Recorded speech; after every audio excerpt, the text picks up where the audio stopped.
June 4, 1942. A solitary Zero streaks across the Alaskan sky, trailing a thin ribbon of black oil. Inside the cockpit, 19-year-old Flight Petty Officer Tadayoshi Koga grips the controls with white knuckles. His engine temperature gauge climbs steadily toward the red line. Below him, the gray volcanic slopes of Akutan Island rise through patches of fog. He has maybe 3 minutes of flight time left before his Nakajima Sakai engine seizes completely. Koga spots what looks like a flat meadow half a mile inland from Broad Bight. Green grass, firm ground, a place to set down and wait for the submarine assigned to rescue downed pilots. He lowers his landing gear. His 2 wingmen, circling above, watch in horror as they notice something Koga cannot see from his altitude: the morning sun glinting off water beneath that grass. It is not a meadow. It is a bog. Koga's wheels touch down, immediately sink into the muck, and the Zero flips violently onto its back. The young pilot's neck snaps on impact. He never even had time to scream. His wingmen circle overhead, paralyzed by standing orders to destroy any aircraft that crash lands in enemy territory. But they cannot bring themselves to strafe the overturned plane. Their friend might still be alive down there. They depart without firing a single round. That decision, born from loyalty and grief, would change the course of the Pacific War. If you find stories like this fascinating, take a moment to subscribe to this channel and leave a comment telling us where you are watching from. Now, let us go back to understand how this moment came to be. The Mitsubishi A6M0 represented the pinnacle of Japanese aviation engineering in the early 1940s. First flown in April 1939, it combined extraordinary range with unmatched maneuverability. The Zero could outclimb, outturn, and outrun virtually every Allied fighter it encountered during the first 18 months of the Pacific War. American pilots who survived early encounters with the Zero spoke of it in almost mystical terms. The aircraft seemed to defy the laws of physics. It could turn inside any American fighter with contemptuous ease. It could climb at angles that would stall a Wildcat or a P-40. It possessed a combat radius that let it appear over targets hundreds of miles from the nearest Japanese base. Intelligence reports filtering back from China, where Claire Lee Chennault's Flying Tigers had encountered the Zero, painted a picture so remarkable that analysts at the United States Department of War dismissed them as impossible. The performance figures simply could not be accurate, they insisted. No aircraft could do what Chennault described. But the Zero achieved these capabilities through a ruthless bargain. Japanese engineers, led by the brilliant Jiro Horikoshi, had stripped away everything that added weight. The airframe was constructed from a new aluminum alloy called extra super duralumin, which was lighter and stronger than conventional materials. There was no armor plating to protect the pilot. There were no self-sealing fuel tanks to prevent catastrophic fires when bullets punctured the wings. The control surfaces were large and responsive, but achieved this responsiveness through delicate construction that could not handle high-speed stress. The Zero was a thoroughbred built for a sprint, not a brawler built to take punishment. American pilots who managed to get hits on Zeros often watched them explode into fireballs or disintegrate in midair. As one aviator later recalled, the Zero was probably the easiest fighter of World War II to bring down when hit. But you had to hit it first, and that was the problem. Before the attack on Pearl Harbor, one man had already begun thinking seriously about how to defeat this deadly aircraft. Lieutenant Commander John S. Thatch, known to his friends as Jimmy, was stationed in San Diego in 1941. A brilliant tactician and natural leader, Thatch had read the intelligence reports from China and took them seriously even when others dismissed them. Every evening, he sat at his kitchen table with matchsticks, each one representing a fighter aircraft. He moved them around, simulating combat between nimble Zeros and the slower, less maneuverable Grumman F-4F Wildcats that American carrier pilots flew. How could you survive against an aircraft that could outturn you? How could you protect your wingmen when the enemy could swing behind either of you at will? The answer Thatch developed was counterintuitive. Instead of fighting as individuals, American pilots would fight as teams, using their mutual support to compensate for individual disadvantage. The maneuver Thatch created would later bear his name. The Thach Weave, as it became known, involved two aircraft flying roughly parallel courses. When a Zero attacked one of them, both American pilots would turn toward each other. As they crossed paths, the Zero following one Wildcat would suddenly find itself flying directly into the guns of the other. The attacking Japanese pilot faced a terrible choice: break off the attack or fly into a hail of .50 caliber bullets. It was elegant in its simplicity and devastating in its execution. Thatch tested the theory with his squadron, fighting Squadron 3, in the skies over San Diego. The pilots practiced until the weave became second nature. They did not know when they would need it, but Thatch sensed it would be soon. The first test came at the Battle of Midway in June 1942. Thatch led 6 Wildcats as escort for Torpedo Squadron 3's doomed attack on the Japanese carrier force. As the slow, vulnerable TBD Devastator torpedo bombers droned toward their targets, the Japanese combat air patrol fell upon them like wolves on sheep. Zeros swarmed everywhere. Thach found himself fighting for his life against opponents who seemed to be everywhere at once. One of his pilots was killed almost immediately. Down to just 3 Wildcats against dozens of Zeros, Thach called for the weave. It worked exactly as he had hoped. Every time a Zero locked onto one Wildcat's tail, the criss-crossing American fighters presented the attacker with a lethal crossfire. Thatch shot down 3 Zeros that morning while keeping his remaining pilots alive. The weave bought crucial minutes, forcing the Japanese fighters to stay low and engaged while American dive bombers approached from high altitude. Those dive bombers would sink 4 Japanese carriers and turn the tide of the Pacific War. But the Thatch weave was a defensive measure, a way to survive against the Zero rather than defeat it outright. American pilots needed more than survival tactics. They needed to understand exactly what the Zero could and could not do. They needed to find its weaknesses and exploit them ruthlessly. That understanding would come from the boggy meadow on Akutan Island, where Tadayoshi Koga's overturned fighter lay hidden beneath the Alaskan fog. The Japanese operation against the Aleutian Islands was meant as a diversion. Admiral Isoroku Yamamoto, architect of the Pearl Harbor attack, planned a complex scheme to draw the American Pacific Fleet into a decisive battle near Midway Island. The Aleutian assault would distract American attention, forcing them to split their forces. Vice Admiral Bushiro Hosogaya received command of the Northern Task Force. 2 small aircraft carriers, the Ryujo and the Junyo, along with cruisers, destroyers, submarines, and troop transports. The targets were Dutch Harbor, the main American base in the Aleutians, and the islands of Attu and Kiska at the far western end of the chain. General Billy Mitchell had once told the United States Congress that whoever holds Alaska will hold the world. The Japanese intended to test that theory. On June 3, 1942, Japanese aircraft launched from Ryujo and Junyo struck Dutch Harbor. The attack caught the Americans partially by surprise. Bombs fell on fuel storage tanks, warehouses, and the hospital. American P-40 fighters scrambled to intercept, but the Zeros escorting the bombers were too quick, too agile. The raid lasted less than an hour. The Japanese withdrew to their carriers, satisfied with the damage inflicted. They would return the following day to finish the job. Tadayoshi Koga was 19 years old and already a seasoned combat pilot.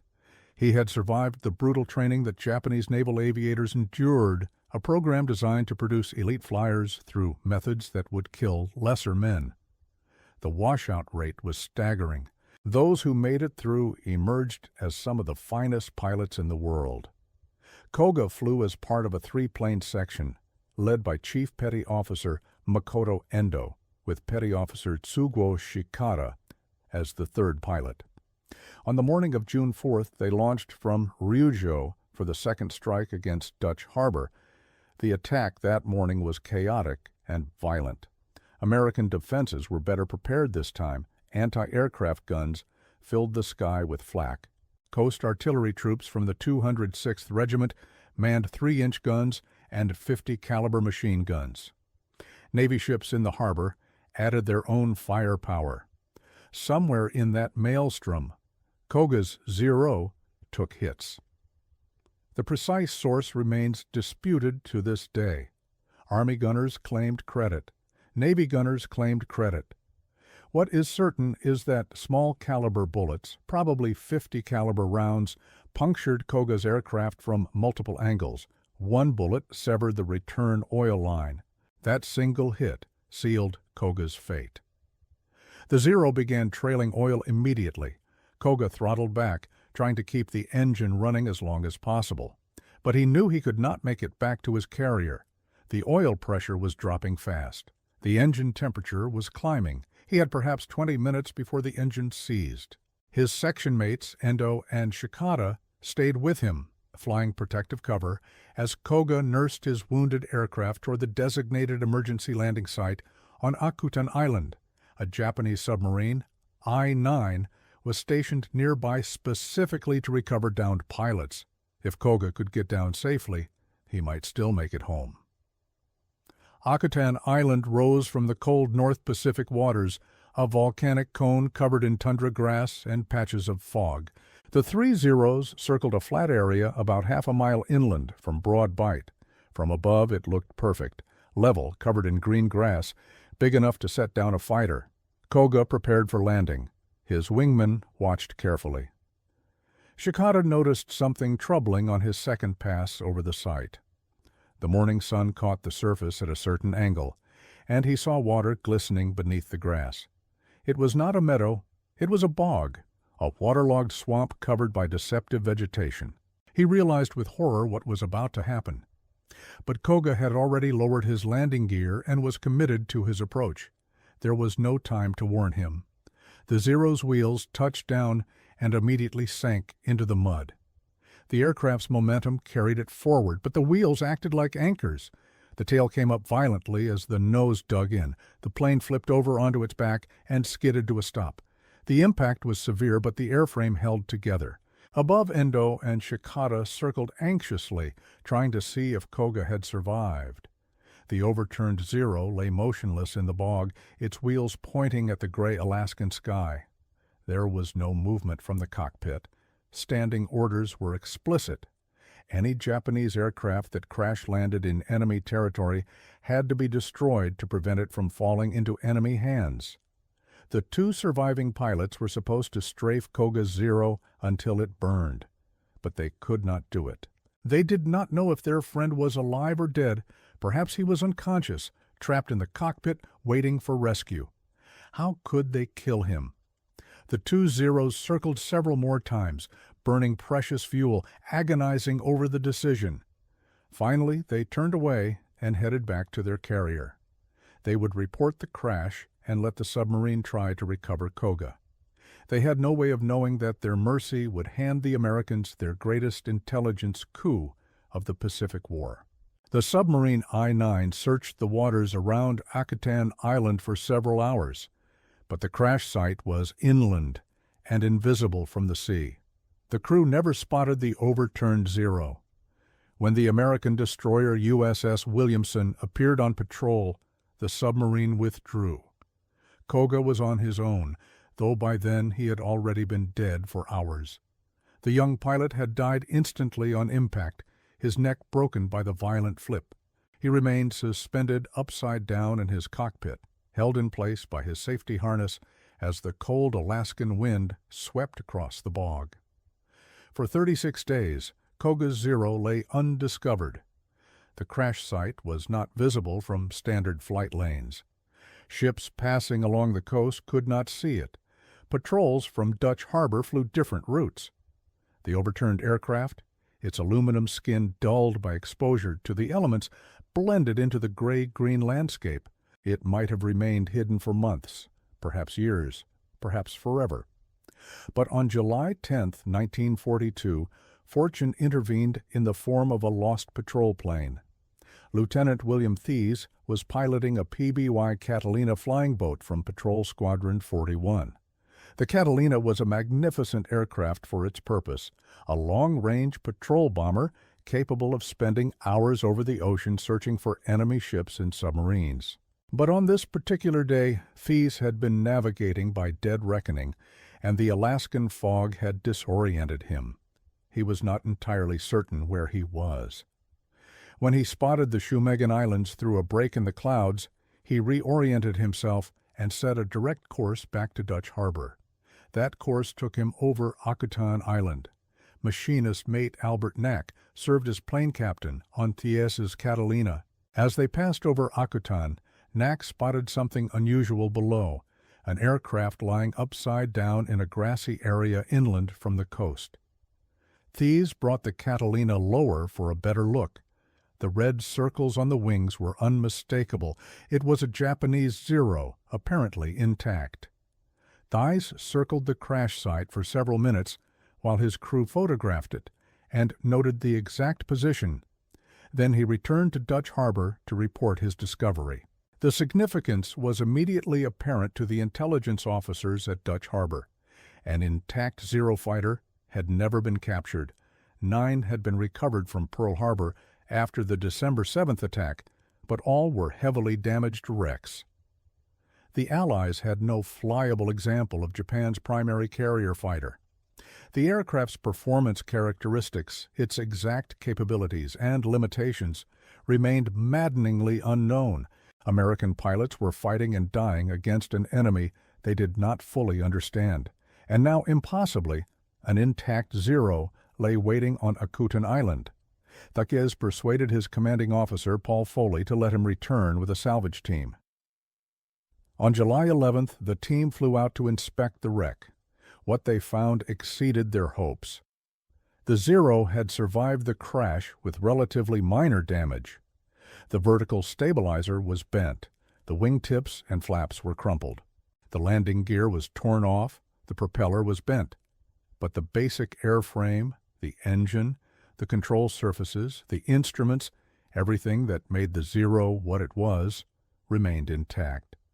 Navy photographer's mate Arthur Baumann documented every detail as the team worked. They found Koga's body still in the cockpit, suspended upside down by his safety harness. Albert Knack, the smallest member of the team, crawled up into the overturned fuselage and cut the harness with his knife. They extracted the young pilot's body carefully, searched it for anything of intelligence value, and buried Koga in a shallow grave near the crash site. Thies returned to Dutch Harbor with his team, reporting that the aircraft was salvageable.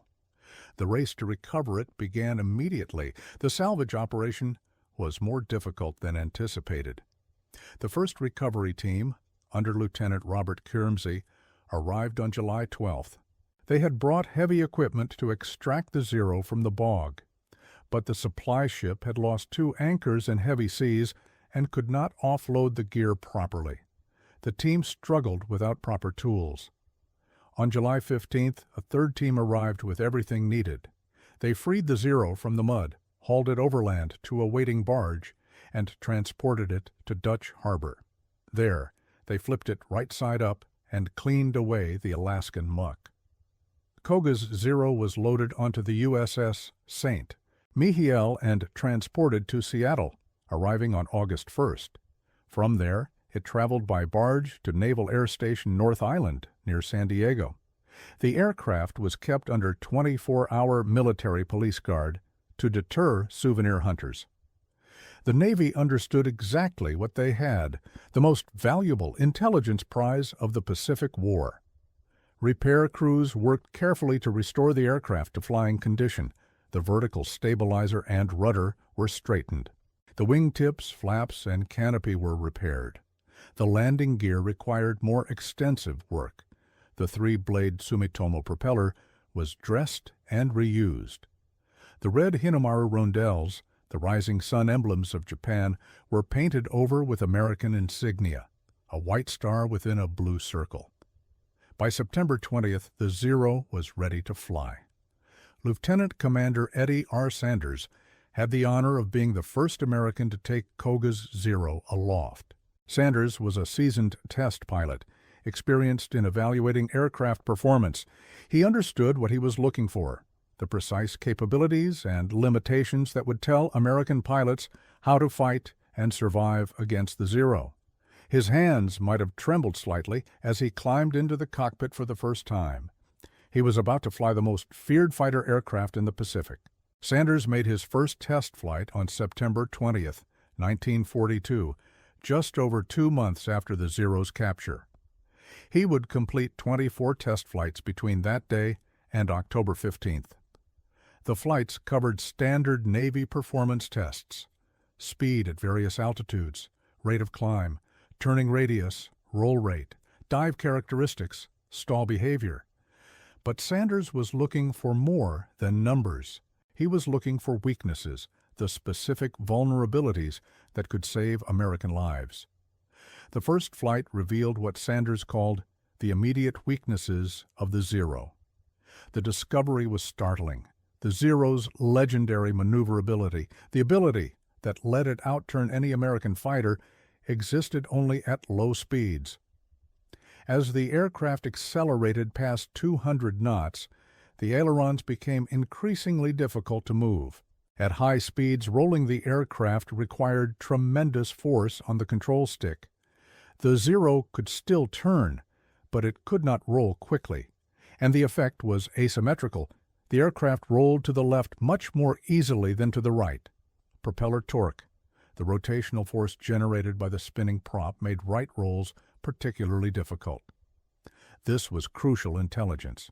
American fighters like the Wildcat and the P-40 were heavier and less maneuverable than the Zero at low speeds, but they were built more solidly, with control surfaces designed to remain effective at high velocities. At 250 miles per hour or above, American aircraft could roll faster than the Zero. The playing field was not level, but it was not as tilted as American pilots had believed. Sanders discovered another critical weakness during negative G maneuvers. The Zero's engine used a float-type carburetor, a design that relied on gravity to feed fuel into the combustion chambers.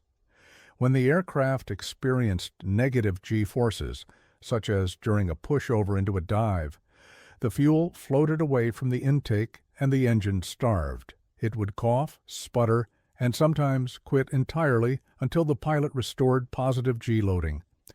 American aircraft used different carburetor designs that continued functioning during negative G maneuvers. An American pilot being chased by a Zero could push over into a steep dive, using negative Gs to open the range, while the Zero's engine choked. The tactical implications were profound. Sanders wrote in his report that American pilots now had a clear escape maneuver. When pursued by a Zero, they should enter a vertical power dive using negative acceleration if possible. This would cause the Zero's engine to cut out, allowing the American to open the range. At around 200 knots, the American should roll hard right. The Zero pilot, fighting stiff ailerons and propeller torque, could not follow the maneuver quickly enough to maintain his firing solution. The American could escape and reset the engagement on more favorable terms. If you are finding this deep dive into history valuable, take a second to like this video and subscribe if you have not already. Your support helps us continue producing these detailed explorations of military history. Now, let us continue with how this intelligence reached the pilots who needed it most. Sanders was not finished. In early 1943, the Akutun Zero was transferred to Anacostia Naval Air Station near Washington, D.C. The Navy wanted to use the expertise of the National Advisory Committee for Aeronautics, the NACA, predecessor to NASA. The aircraft was flown to NACA's Langley Research Center for the installation of specialized instrumentation. While there, it underwent aerodynamic testing in the full-scale wind tunnel under conditions of strict secrecy. The Zero was transported to and from Langley after sundown under cover to avoid potential observation by enemy agents. The wind tunnel tests provided detailed data on the Zero's drag characteristics, lift coefficients, and control effectiveness across a range of conditions. Engineers measured exactly how the airflow behaved around the aircraft at different speeds and attitudes. They confirmed Sanders's flight test findings with precise aerodynamic measurements. The Zero was a supremely efficient aircraft at low speeds, but its design compromised high-speed handling. The large ailerons that gave it such remarkable low-speed roll rate became liabilities when the air pressure increased at higher velocities. After the wind tunnel tests, the Zero returned to Navy control for more operational evaluation.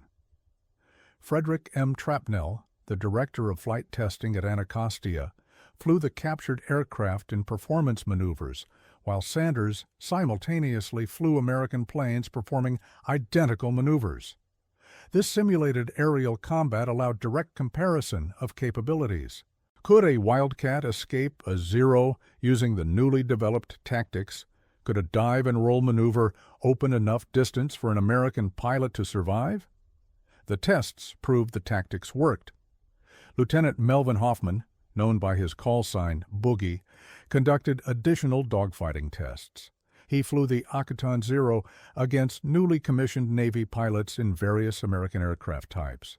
These engagements gave rookie pilots their first exposure to the Zero's capabilities before they faced it in combat. They learned how the aircraft moved, how it accelerated, how it turned. They practiced the escape maneuvers. They saw with their own eyes that the Zero could be beaten.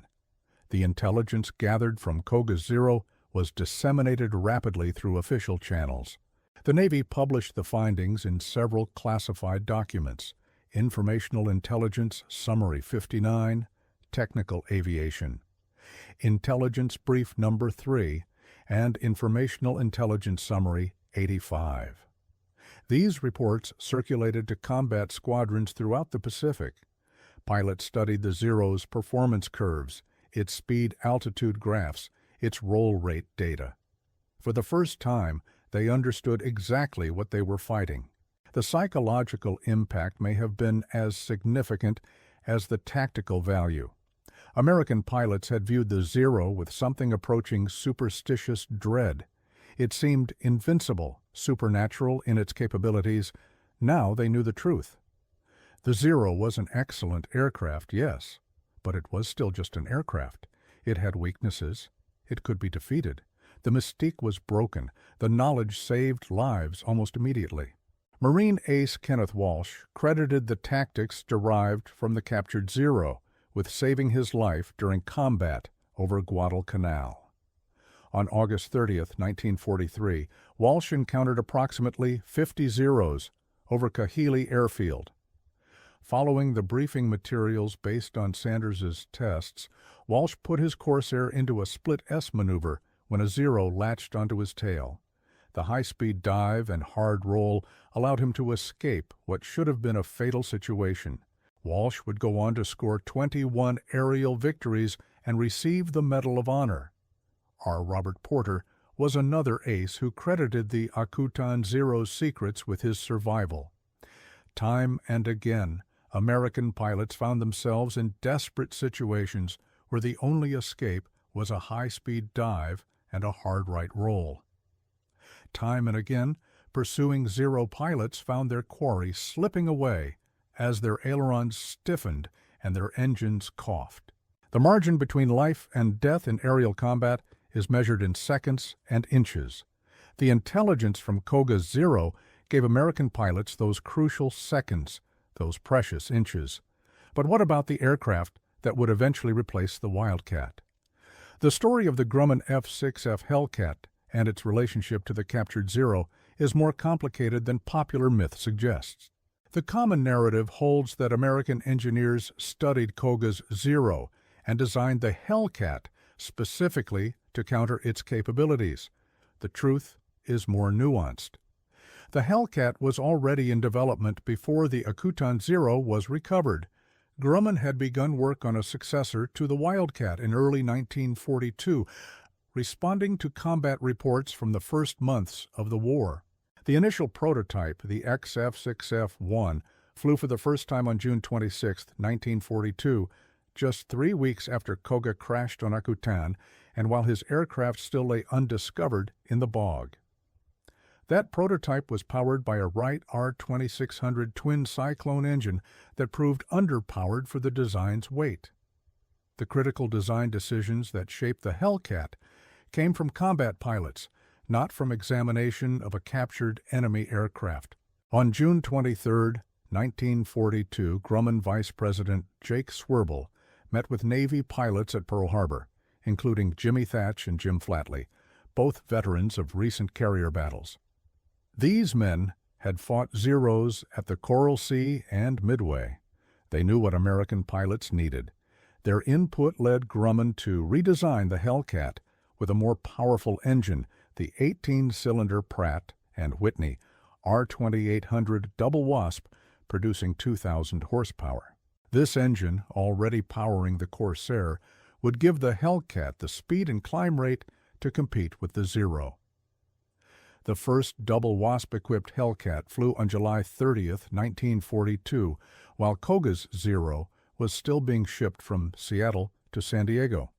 The basic aircraft design was locked in before American engineers had a chance to study the captured fighter in detail. The Hellcat was not reverse-engineered from the Zero.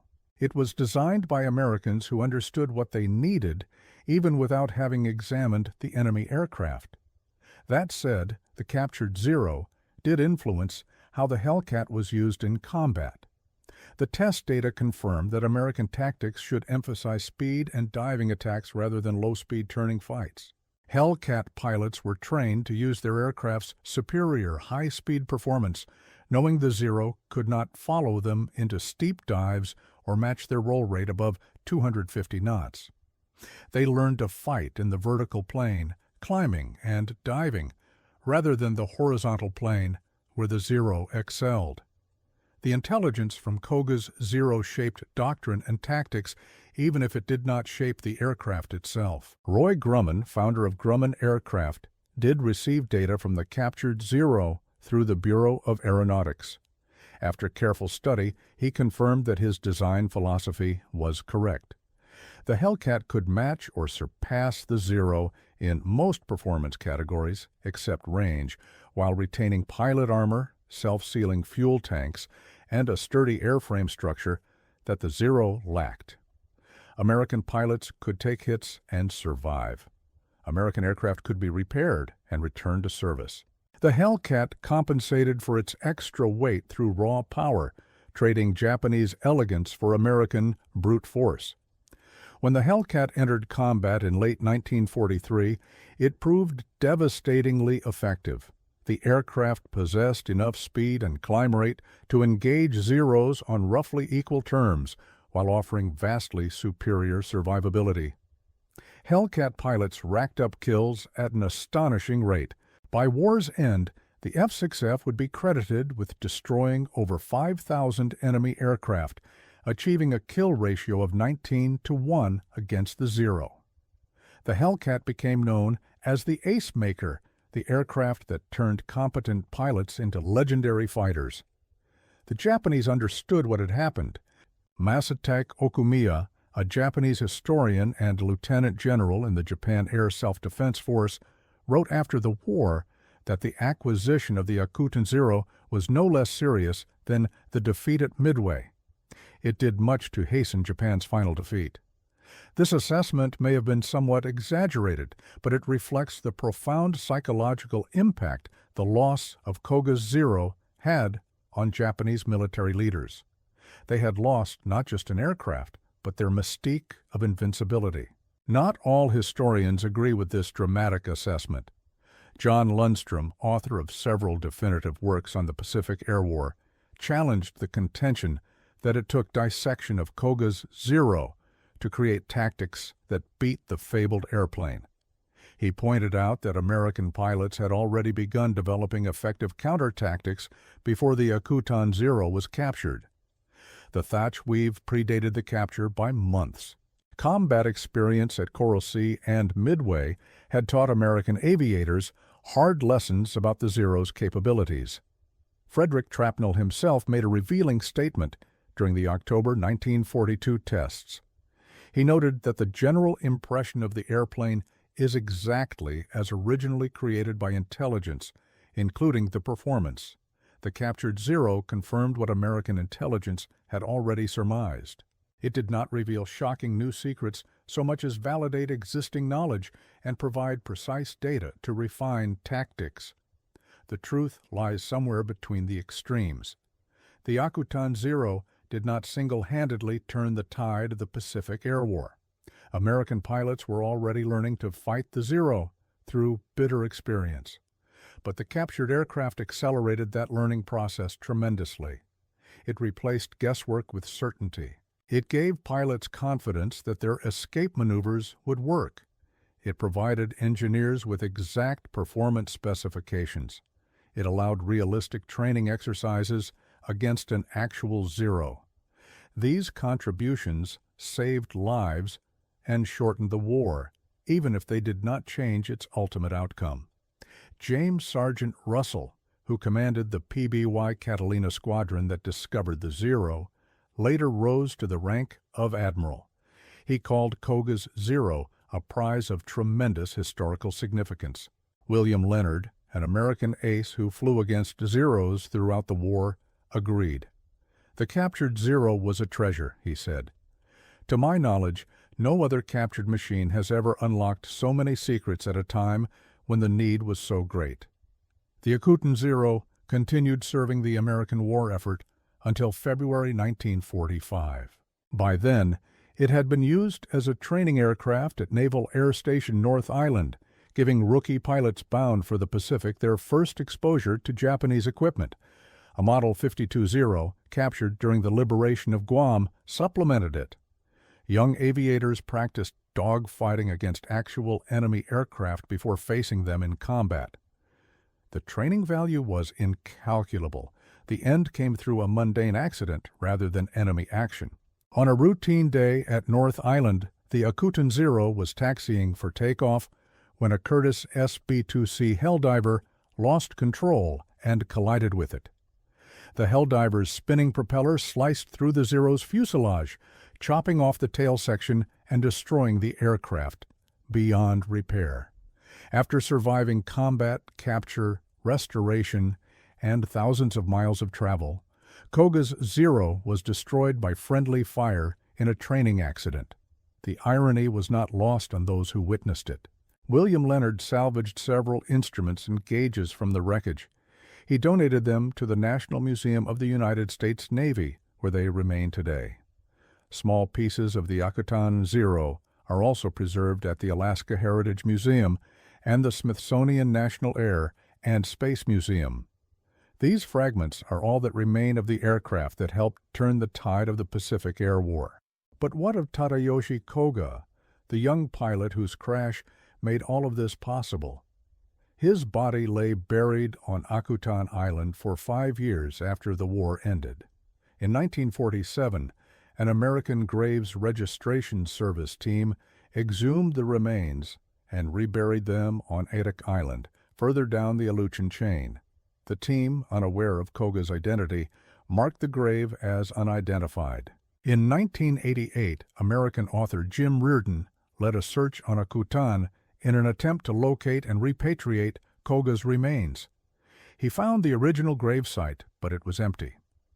Reardon and Japanese businessman Minoru Kawamoto conducted a record search and discovered what had happened. The Adak Cemetery was excavated in 1953, and 236 bodies were returned to Japan. The body buried next to Koga, that of Shigeyoshi Shindo, was one of 13 identified. The remaining 223 unidentified remains were cremated and interred at Chidorigafuchi National Cemetery in Tokyo. It is probable that Koga was among them. His ashes mingled with those of other unknown warriors, his final resting place a memorial to Japan's war dead. The legacy of the Akuten Zero extends beyond the specific tactical innovations it enabled. The aircraft represented a turning point in how military organizations approached intelligence gathering and enemy equipment analysis. Capturing and studying enemy weapons became a priority throughout the rest of the war and into the Cold War that followed. The success with Koga's Zero demonstrated the value of understanding your enemy's tools as thoroughly as your own. The Zero itself remained Japan's primary carrier fighter throughout the war, but its dominance faded as American tactics improved and new aircraft entered service. The Japanese attempted to upgrade the design, producing improved variants with more powerful engines and heavier armament. But the fundamental compromises that gave the Zero its extraordinary early war performance could not be overcome. The lack of armor and self-sealing tanks meant that even upgraded Zeros remained fragile. Japanese pilots complained that their aircraft burned too easily, that they could not absorb punishment the way American fighters could. The attrition of experienced Japanese pilots proved even more devastating than any material deficiencies. The veterans who had dominated the early air battles, men trained to the same exacting standards as Koga, were killed in combat faster than they could be replaced. Their replacements received abbreviated training that could not match the rigorous programs of pre-war Japan. By 1944, American pilots frequently found themselves fighting opponents who lacked the skills to exploit the Zero's remaining advantages. The combination of improved American tactics, superior American aircraft, and declining Japanese pilot quality produced a catastrophic reversal in the air war. The Battle of the Philippine Sea in June 1944 demonstrated how completely the tables had turned. American Hellcat pilots shot down hundreds of Japanese aircraft in what became known as the Great Marianas Turkey Shoot. Japanese naval aviation never recovered from the losses. The Zero, once the terror of the Pacific skies, became prey rather than predator. The secrets extracted from Koga's Zero played a role in that transformation, though determining exactly how large a role remains a matter of historical debate. Today, the story of the Akuten Zero serves as a reminder of how small events can have enormous consequences. A single bullet severing an oil line, a bog masquerading as a meadow, two wingmen who could not bring themselves to destroy their friend's aircraft, a lost patrol plane flying an unusual route. Each of these seemingly minor factors combined to deliver an intelligence prize of incalculable value into American hands. War is often decided by such accidents. The great strategies and grand campaigns that fill history books are built upon countless small moments of chance and choice. Tadayoshi Koga was a skilled pilot following orders, doing his duty as he understood it. He could not have known that his death would help defeat his country. His wingmen made a decision born from human compassion rather than military necessity.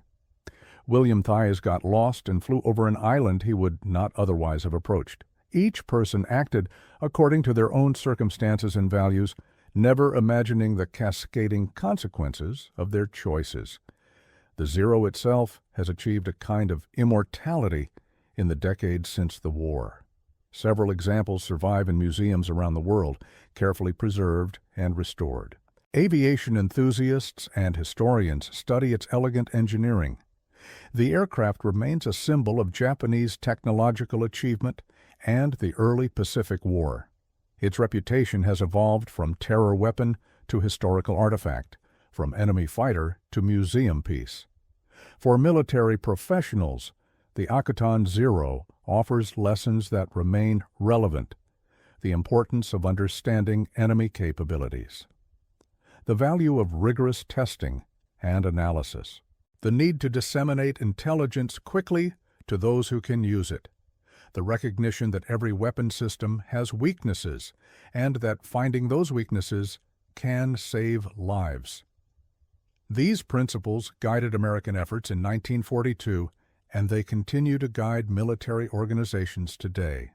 The thatch weave, developed before the Zero was captured, but validated by the subsequent tests, remains taught in fighter pilot training programs. The fundamental concept of mutual support, two aircraft working together to cover each other's vulnerabilities, has shaped air combat doctrine for 80 years. Jimmy Thach's matchstick exercises at his kitchen table produced ideas that outlived him by decades. Thank you for joining us on this journey through one of the most fascinating intelligence stories of World War II. If you found this video valuable, please subscribe to the channel and hit the notification bell so you do not miss future videos. Leave a comment sharing your thoughts on how captured equipment has influenced other conflicts throughout history. And remember that behind every aircraft, every weapon system, every piece of military hardware, there are human beings. The engineers who designed them, the pilots who flew them, the mechanics who maintained them, and the soldiers who fought against them. Their stories deserve to be remembered. Koga's Zero changed the Pacific War not because it revealed shocking secrets, but because it transformed uncertainty into knowledge. It gave American pilots the confidence to fight an enemy they had feared, armed with tactics they knew would work. It turned the mythical Zero into a machine that could be understood, countered, and defeated. And it did so because a young Japanese pilot crashed in a bog, because his friends could not bring themselves to destroy his aircraft, and because an American patrol plane got lost over Alaska. Such are the accidents that shape history. Such are the small moments that echo through decades.